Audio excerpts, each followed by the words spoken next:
हाँ तो बच्चों, इस लेक्चर में हम बात करेंगे एसिडिक कैरेक्टर और बेसिक कैरेक्टर की। ठीक है, तो कौन से वो फैक्टर्स हैं जिन पे एसिडिक कैरेक्टर या बेसिक कैरेक्टर डिपेंड करते हैं। तो सबसे पहले बात आती है इंडक्शन इफेक्ट की।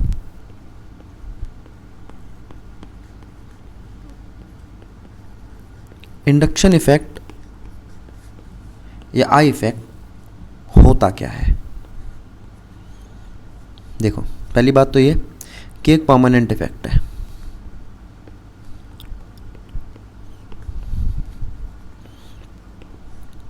दूसरी बात, ये सिग्मा बॉन्डेड कार्बन चेन पे होता है। तीसरी बात, ब्रांचिंग से ये डिक्रीज करता है। ठीक, मान लो ये एक सिग्मा बॉन्डेड कार्बन चेन है और इसके यहाँ डिफरेंट इलेक्ट्रोनेगेटिविटी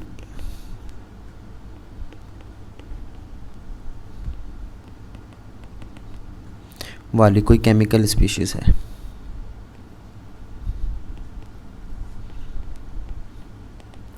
ठीक है, तो ये क्या करेगा, ये केमिकल स्पीशीज ये इस कार्बन चेन के इलेक्ट्रॉन्स को अपनी तरफ या तो खींचेगा या अपने इलेक्ट्रॉन इसको देगा।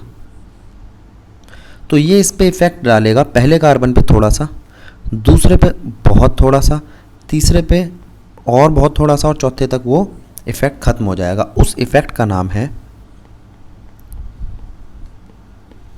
Induction effect. ठीक, अगर इस कार्बन चेन के साइड में कोई लेस इलेक्ट्रोनेगेटिव या इलेक्ट्रोपॉजिटिव केमिकल स्पीशीज हो तो उसका असर कार्बन चेन पर होगा नेगेटिव। ये अपने इलेक्ट्रॉन इसको देगा, ठीक है, कार्बन चेन को।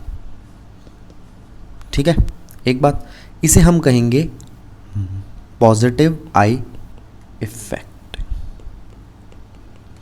और ये जो केमिकल स्पीशीज यहाँ जुड़ी हुई है इसे हम कहेंगे इलेक्ट्रॉन डोनेटिंग ग्रुप।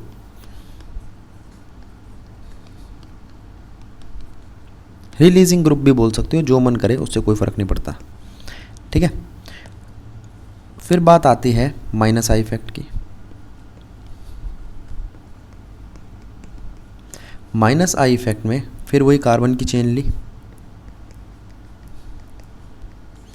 उसके यहाँ क्लोरीन लगाया जो थोड़ा सा ज़्यादा इलेक्ट्रोनेगेटिव है, तो अपना पॉजिटिव इम्पैक्ट छोड़ेगा इन पे।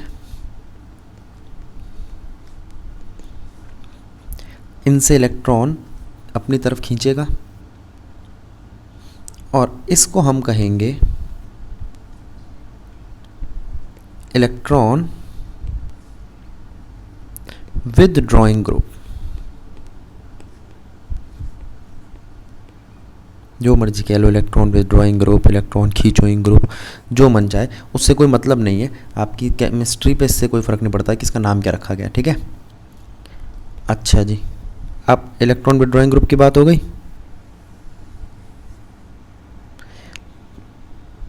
देखो, इलेक्ट्रॉन डोनेटिंग ग्रुप की बात हो गई, तो हम ये भी देख ले कि कौन कौन से ग्रुप हैं जो इलेक्ट्रॉन डोनेटिंग और इलेक्ट्रॉन विथड्रॉइंग है ऑर्गेनिक में। इलेक्ट्रॉन डोनेटिंग ग्रुप, सबसे पहले एल्काइल ग्रुप, यानी कि कार्बन की चेन इलेक्ट्रॉन डोनेट करती है। ठीक है, और ले सकते हैं हम आरओ यानी कि ईथर। ठीक है, आरओ आर ही लिख लेते हैं पूरा। और एक आपका अमाइन RnH2, इसके ऊपर लोन पेयर होता है इसलिए इलेक्ट्रॉन डोनेट करता है। ठीक है, इसके ऊपर भी होते हैं। अब बारी आती है इलेक्ट्रॉन विद ड्राइंग ग्रुप की, काफ़ी सारे इलेक्ट्रॉन विद ड्राइंग ग्रुप हैं, जैसे nitrile, nitro,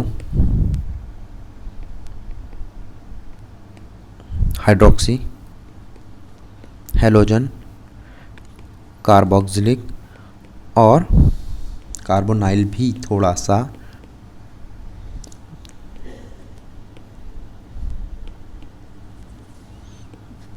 electron withdrawing nature दिखाते हैं। ठीक है, और कोई एक आध होगा तो देख लेना। तो अगर CnNO2OH, COOH और कार्बोक्सिलिक ग्रुप जुड़ा हुआ हो किसी कार्बन चेन से, तो अपना इलेक्ट्रॉन विड्रॉइंग नेचर दिखाएगा, यानी कि माइनस आई इफेक्ट। तो इलेक्ट्रॉन डोनेटिंग ग्रुप का मतलब प्लस आई इफेक्ट, और प्लस आई इफेक्ट का मतलब क्या है? डिक्रीज इन एसिडिक स्ट्रेंथ और करैक्टर। और दूसरी चीज़, इलेक्ट्रॉन विदड्रॉइंग ग्रुप का मतलब माइनस आई इफेक्ट, और माइनस आई इफेक्ट का मतलब इंक्रीज इन एसिडिक स्ट्रेंथ। ठीक,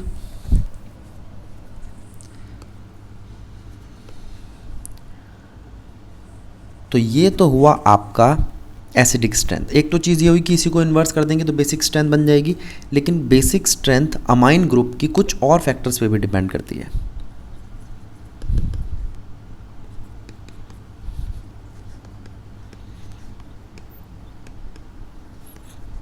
इस पे स्टार मार के छोड़ रहा हूँ मैं, ये जब अमाइन चैप्टर आएगा तब देखेंगे। ठीक है, थोड़ा सा अलग है ये टॉपिक। अब देखते हैं हम यहाँ पे एक और चीज़, नाम है एस कैरेक्टर। इसको हेडिंग ही बना लेते हैं।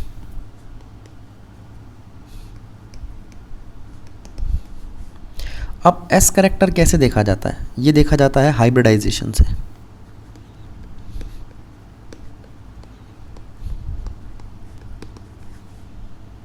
देखो, जैसे sp3 हाइब्रिडाइजेशन है, यानी कि सारे सिंगल बॉन्ड। sp2 हाइब्रिडाइजेशन है, sp हाइब्रिडाइजेशन है, इसका मतलब 4 सिंगल बॉन्ड, इसका मतलब 3 सिग्मा और 1 पाई बॉन्ड, इसका मतलब कैसे भी 2 सिग्मा और 2 पाई बॉन्ड। तो हो सकता है ये इसमें 2 डबल बॉन्ड या 1 ट्रिपल 1 सिंगल बॉन्ड आ सकता है। ठीक, अब बारी आती है इन हाइब्रिडाइजेशन में एस कैरेक्टर को देखने की। देखना ज़रा,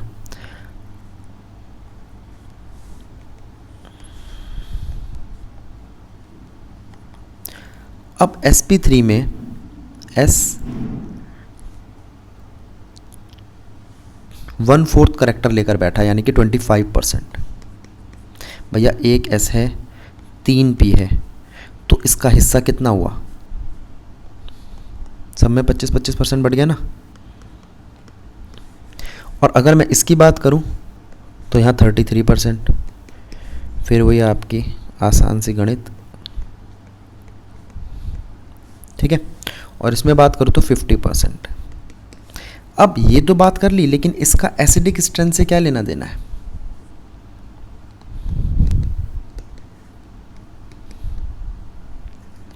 एसिडिक स्ट्रेंथ डायरेक्टली प्रोपोर्शनल है एस कैरेक्टर ऑफ हाइड्रोकार्बन। देखते हैं हम इसको। मान लो हमने बात की एल्केन, एल्कीन और एल्काइन की, तो किसमें एस कैरेक्टर कितना है? देखो,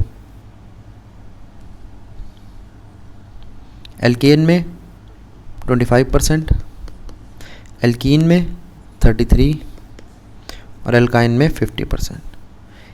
तो हम ये कह सकते हैं कि एस कैरेक्टर इधर जाते हुए बढ़ रहा है, तो एसिडिक स्ट्रेंथ भी बढ़ेगी।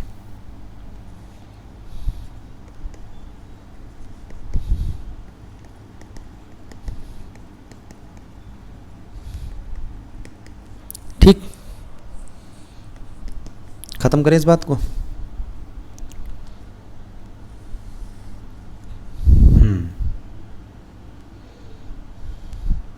तो एल्काइन जो है, एल्काइन, उसको अगर हम किसी स्ट्रॉन्ग बेस के साथ रिएक्ट कराएं, एसिडिक स्ट्रेंथ ज़्यादा है इसकी, लेकिन अब भी बहुत वीक एसिड है ये। अच्छा, ये चीज़ ध्यान रखना, ऑर्गेनिक का स्ट्रॉन्ग से स्ट्रॉन्ग एसिड मिनरल एसिड के आगे कुछ भी नहीं है। मिनरल एसिड ऑर्गेनिक एसिड से बहुत ज़्यादा स्ट्रॉन्ग होते हैं, ठीक है। तो वो कह रहा है अगर आपने लिया CH ट्रिपल बॉन्ड CH और सोडियम के साथ रिएक्शन कराई तो रिएक्शन होगी और वो वाली करेक्टरिस्टिक्स निकल के आएगी हमारी एसिड की, जो हम शुरू से जानते हैं कि हाइड्रोजन रिलीज होगा। ध्यान देना,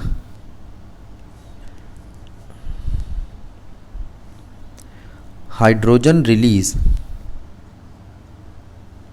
तो एसिडिक कैरेक्टर तो बनता है ना। अच्छा चलो, ये भी पता चल गया कि एक चीज़ और है कि हम हाइड्रोजन रिलीज़ करके पता करेंगे, ठीक है, वो तो हम जानते हैं वैसे भी, ठीक है, अरहेनियस साहब ने बताया था। तो एसिडिक कैरेक्टर के बारे में हमने बातें कर ली, कुछ एग्जाम्पल देखते हैं एसिडिक और बेसिक कैरेक्टर के, और फिर हम बात करेंगे अल्कोहल, फिनॉल और वाटर में एसिडिक कैरेक्टर कैसा दिखता है। ज़रा यहाँ ध्यान दो,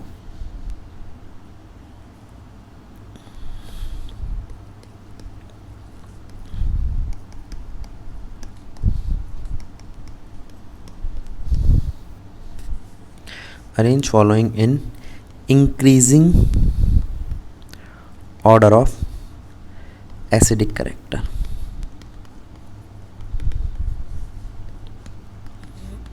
पहला सिंपल सा आपका एल्काइन, एल्कीन,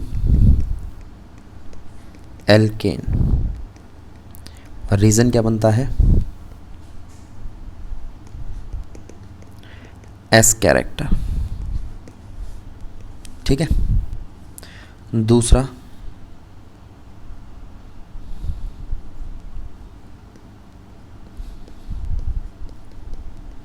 टॉलिन,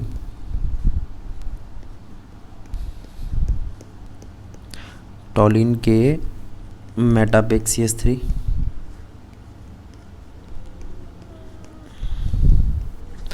टॉलिन के पैरा पे और ऑर्थो पे 2 CH3, और टॉलिन पे एक नाइट्रो ग्रुप, ठीक है। तो हम यहाँ कह रहे हैं कि काउंट करो किसके पास कितने इलेक्ट्रॉन डोनेटिंग या विदड्रॉइंग ग्रुप है। पहले तो वो चीज़ पकड़ लो जो सब में सेम है, ये टॉलिन। अब मैं इसको कंपेयर नहीं करूँगा, ये तो सेम है। हाँ, इस चीज़ को देखो, इसके पास कुछ नहीं है, इसके पास एक CH3 है, इसके पास 2 CH3 है, और इसके पास एक NO2 ग्रुप है। तो आप कह सकते हो ये तो फिर 0 है। इस पे +1 यानी कि एक इलेक्ट्रॉन डोनेटिंग ग्रुप, इस पे +2 यानी कि 2 इलेक्ट्रॉन डोनेटिंग ग्रुप, इस पे एक -1 यानी कि एक electron withdrawing group. Electron withdrawing group acidic character बढ़ाता है। तो सबसे ज़्यादा एसिडिक तो ये हो गया, उससे कम एसिडिक ये हो गया, उससे कम एसिडिक ये हो गया, और सबसे कम एसिडिक जिसके पास 2 इलेक्ट्रॉन डोनेटिंग ग्रुप है। और इसका उल्टा कर दोगे तो आपको मिल जाएगा बेसिक कैरेक्टर। ठीक, कुछ समझ आया? ये बात क्लियर हो गई कि एसिडिक स्ट्रेंथ हम कंपेयर कर सकते हैं आई इफेक्ट से। रीज़न बार बार बोल रहा हूँ, रीज़न ये लिखना है, इंडक्शन इफेक्ट। अगर इलेक्ट्रॉन डोनेटिंग और इलेक्ट्रॉन विदड्रॉइंग की बात करी तो हो सकता है मार्क्स कट जाए। ठीक है, तो ये थी आपकी एसिडिक स्ट्रेंथ की बात। अब हम बात करेंगे इनकी, क्योंकि इनमें एसिडिक स्ट्रेंथ कुछ अलग तरीके से देखी जाती है। कौन है ये? अल्कोहल,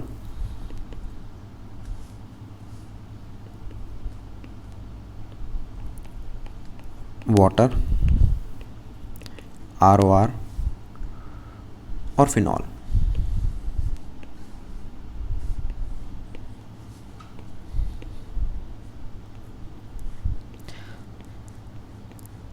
एक तो इनका एक्सप्लेनेशन है एनसीईआरटी में, तो इनको इसके ऊपर मैं एक अलग से वीडियो बनाऊंगा जिसमें चारों को एक्सप्लेन कर रखा होगा कि क्यों इनकी एसिडिक स्ट्रेंथ ऐसी है।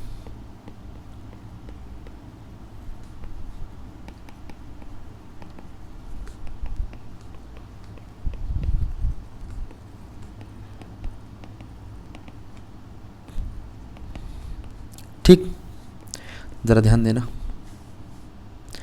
भैया, इसके पास एक इलेक्ट्रॉन डोनेटिंग ग्रुप है, इसके पास दो इलेक्ट्रॉन डोनेटिंग ग्रुप है, इसके पास एक इलेक्ट्रॉन विदड्रॉइंग ग्रुप है। बेंजीन इलेक्ट्रॉन विदड्रॉइंग ग्रुप होता है, ये कुछ भी नहीं है, इसके पास कुछ भी नहीं है, गरीब आदमी है। तो आप कहोगे भैया इसके पास एक इलेक्ट्रॉन डोनेटिंग, इसके पास दो इलेक्ट्रॉन डोनेटिंग, इसके पास कुछ नहीं, और इसके पास एक इलेक्ट्रॉन विदड्रॉइंग। तो पता चल गया कौन ज़्यादा एसिडिक है, सबसे ज़्यादा एसिडिक, उससे कम, उससे कम और सबसे कम। ये बात तो हमारे समझ में आ गई, लेकिन ऐसा हुआ क्यों? ठीक है, एनसीईआरटी ने इसे ढंग से समझाया कि भाई जब ROH अपना H छोड़ता है तो एल्कोक्साइड आयन बनाता है, फिनॉल जब अपना H छोड़ता है तो फिनॉक्साइड आयन बनाता है। ठीक है, तो उस कैरेक्टर को भी अभी हम समझाएंगे। अच्छा, एक और इसमें डाल देता हूं मैं,